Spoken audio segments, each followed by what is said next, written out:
Chapter 19. That one should avoid being despised and hated.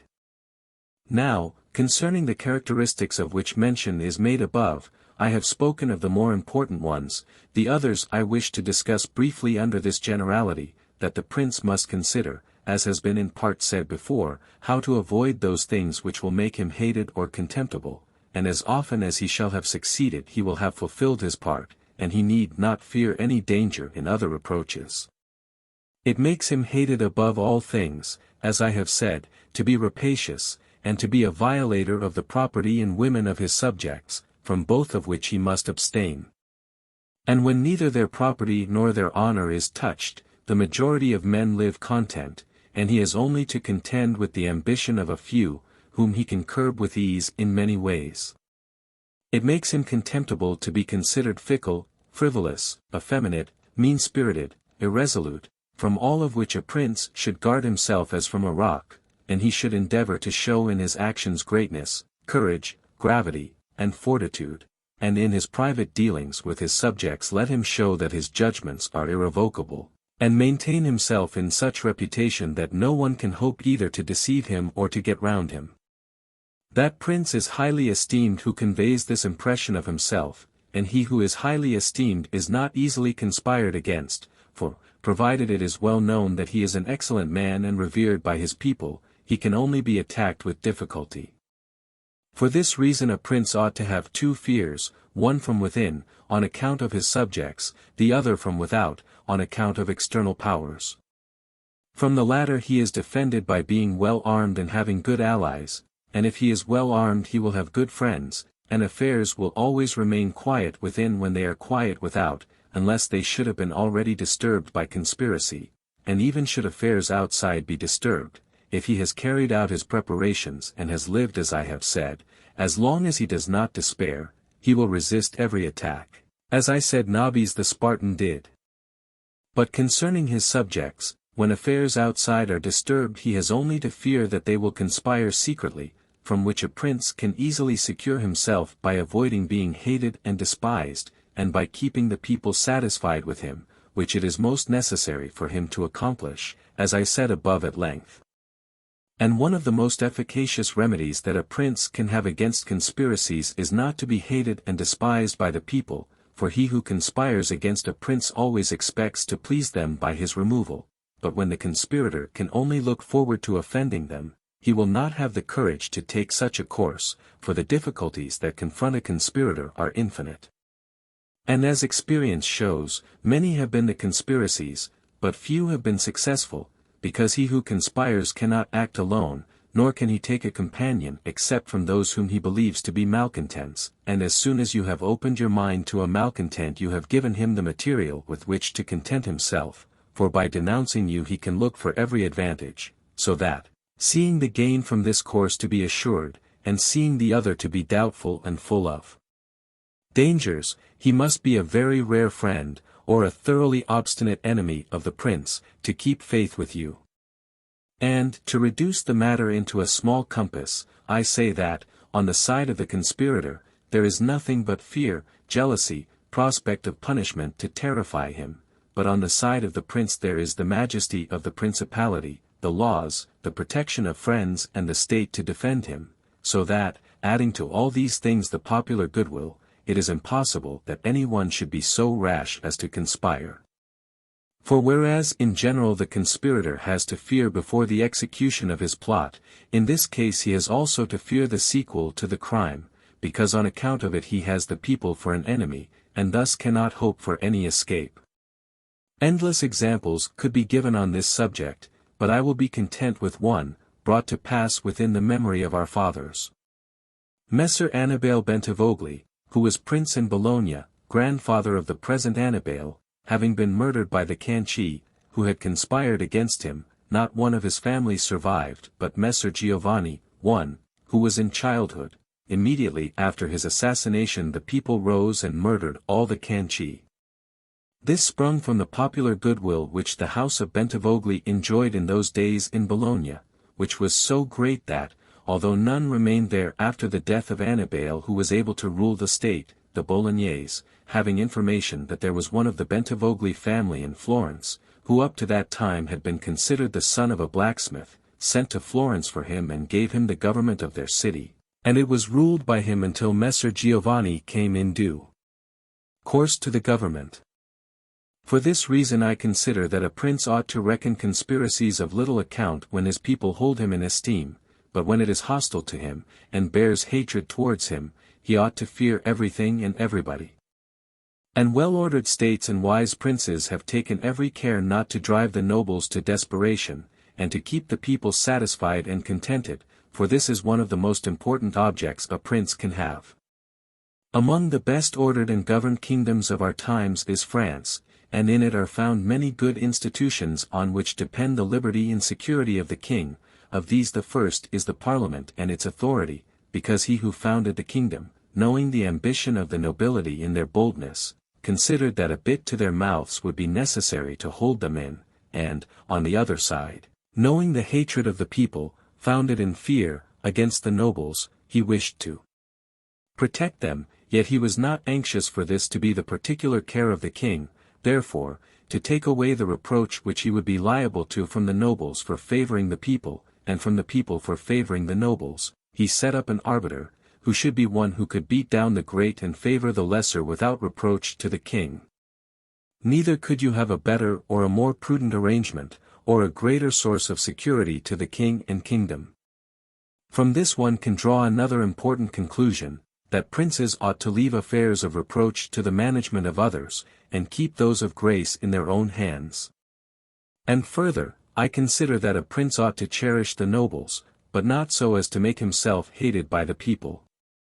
It may appear, perhaps, to some who have examined the lives and deaths of the Roman emperors that many of them would be an example contrary to my opinion, seeing that some of them lived nobly and showed great qualities of soul, nevertheless they have lost their empire or have been killed by subjects who have conspired against them. Wishing, therefore, to answer these objections, I will recall the characters of some of the emperors, and will show that the causes of their ruin were not different to those alleged by me. At the same time I will only submit for consideration those things that are noteworthy to him who studies the affairs of those times. It seems to me sufficient to take all those emperors who succeeded to the empire from Marcus the philosopher down to Maximinus. They were Marcus and his son Commodus, Pertinax, Julian, Severus and his son Antoninus Caracalla, Macrinus, Heliogabalus, Alexander, and Maximinus. There is first to note that, whereas in other principalities the ambition of the nobles and the insolence of the people only have to be contended with, the Roman emperors had a third difficulty in having to put up with the cruelty and avarice of their soldiers, a matter so beset with difficulties that it was the ruin of many, for it was a hard thing to give satisfaction both to soldiers and people, because the people loved peace, and for this reason they loved the unaspiring prince, whilst the soldiers loved the warlike prince who was bold, cruel, and rapacious, which qualities they were quite willing he should exercise upon the people, so that they could get double pay and give vent to their own greed and cruelty. Hence it arose that those emperors were always overthrown who, either by birth or training, had no great authority, and most of them, especially those who came new to the principality, recognizing the difficulty of these two opposing humors, were inclined to give satisfaction to the soldiers, caring little about injuring the people. Which course was necessary, because, as princes cannot help being hated by someone, they ought, in the first place, to avoid being hated by every one, and when they cannot compass this, they ought to endeavor with the utmost diligence to avoid the hatred of the most powerful. Therefore, those emperors who through inexperience had need of special favor adhered more readily to the soldiers than to the people, a course which turned out advantageous to them or not, accordingly as the prince knew how to maintain authority over them. From these causes it arose that Marcus, Pertinax, and Alexander, being all men of modest life, lovers of justice, enemies to cruelty, humane, and benignant, came to a sad end except Marcus. He alone lived and died honored, because he had succeeded to the throne by hereditary title, and owed nothing either to the soldiers or the people, and afterwards, being possessed of many virtues which made him respected, he always kept both orders in their places whilst he lived, and was neither hated nor despised. But Pertinax was created emperor against the wishes of the soldiers, who, being accustomed to live licentiously under Commodus, could not endure the honest life to which Pertinax wished to reduce them. Thus, having given cause for hatred, to which hatred there was added contempt for his old age, he was overthrown at the very beginning of his administration. And here it should be noted that hatred is acquired as much by good works as by bad ones. Therefore, as I said before, a prince wishing to keep his state is very often forced to do evil, for when that body is corrupt whom you think you have need of to maintain yourself, it may be either the people or the soldiers or the nobles, you have to submit to its humors and to gratify them, and then good works will do you harm. But let us come to Alexander, who was a man of such great goodness, that among the other praises which are accorded him is this, that in the 14 years he held the empire no one was ever put to death by him unjudged. Nevertheless, being considered effeminate and a man who allowed himself to be governed by his mother, he became despised, the army conspired against him, and murdered him. Turning now to the opposite characters of Commodus, Severus, Antoninus Caracalla, and Maximinus, you will find them all cruel and rapacious men who, to satisfy their soldiers, did not hesitate to commit every kind of iniquity against the people, and all, except Severus, came to a bad end. But in Severus there was so much valor that, keeping the soldiers friendly, although the people were oppressed by him, he reigned successfully, for his valor made him so much admired in the sight of the soldiers and people that the latter were kept in a way astonished and awed and the former respectful and satisfied.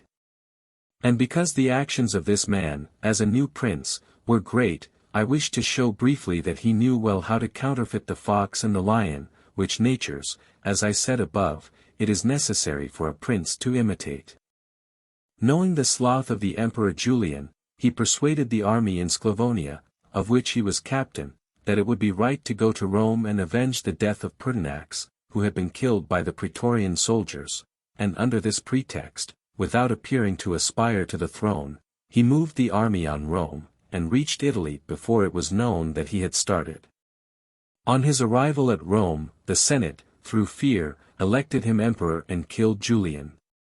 After this there remained for Severus, who wished to make himself master of the whole empire, two difficulties, one in Asia, where Niger, head of the Asiatic army, had caused himself to be proclaimed emperor, the other in the west where Albinus was, who also aspired to the throne. And as he considered it dangerous to declare himself hostile to both, he decided to attack Niger and to deceive Albinus.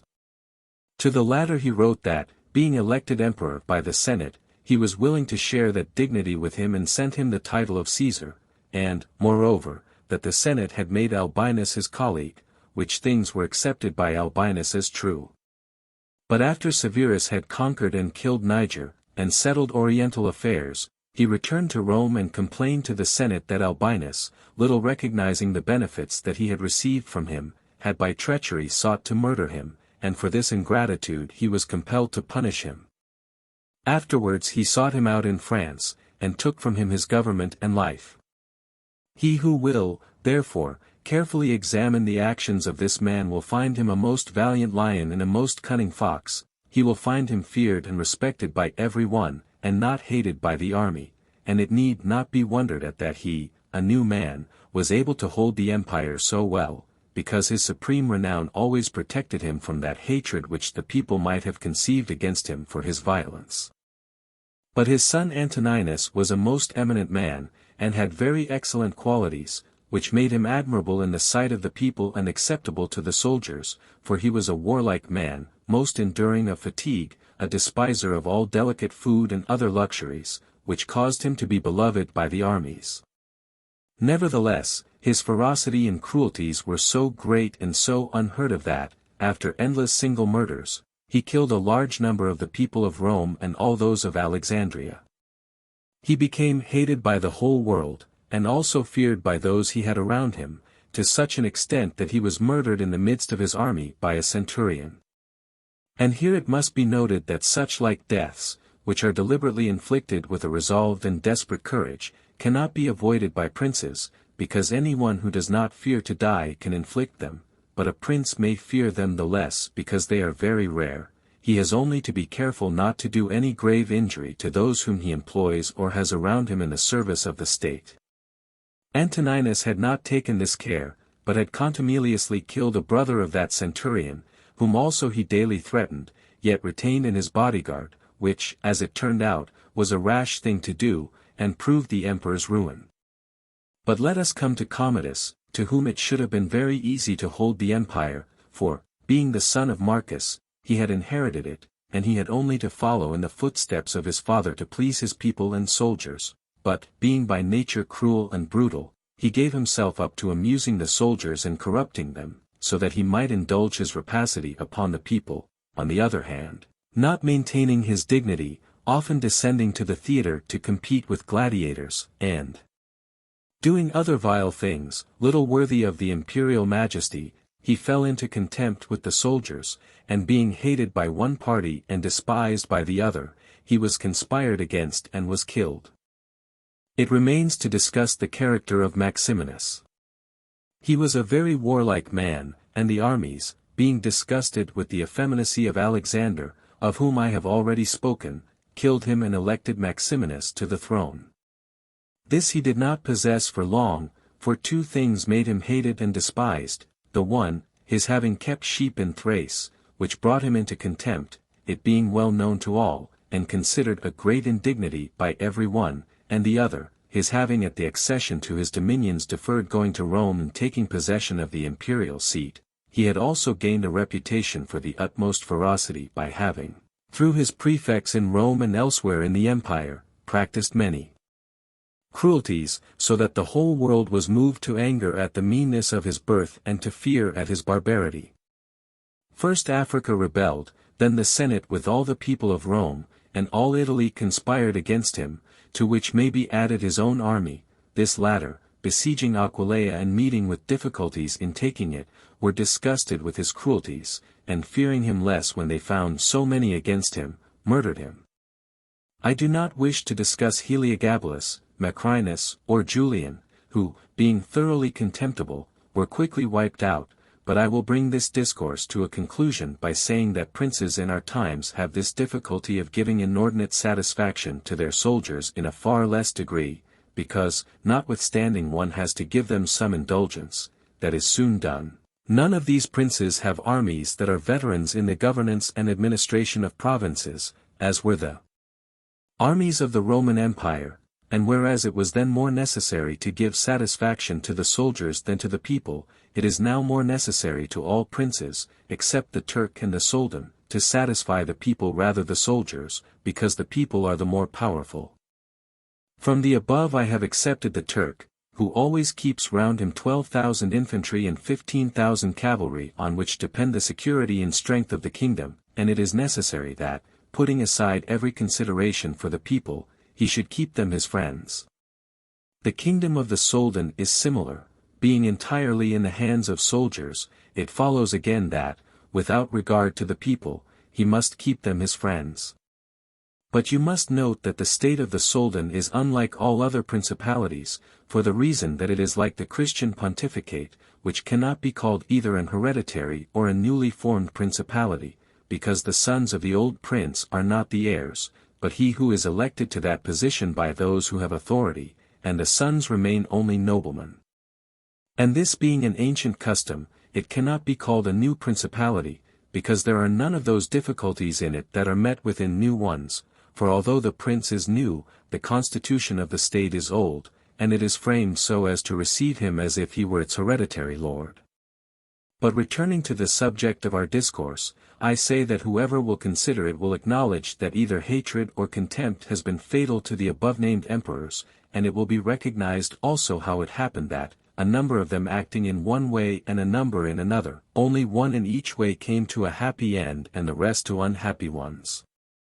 Because it would have been useless and dangerous for Pertinax and Alexander, being new princes, to imitate Marcus, who was heir to the principality, and likewise it would have been utterly destructive to Caracalla, Commodus, and Maximinus to have imitated Severus, they not having sufficient valor to enable them to tread in his footsteps. Therefore a prince, new to the principality, cannot imitate the actions of Marcus, nor, again, is it necessary to follow those of Severus, but he ought to take from Severus those parts which are necessary to found his state, and from Marcus those which are proper and glorious to keep a state that may already be stable and firm.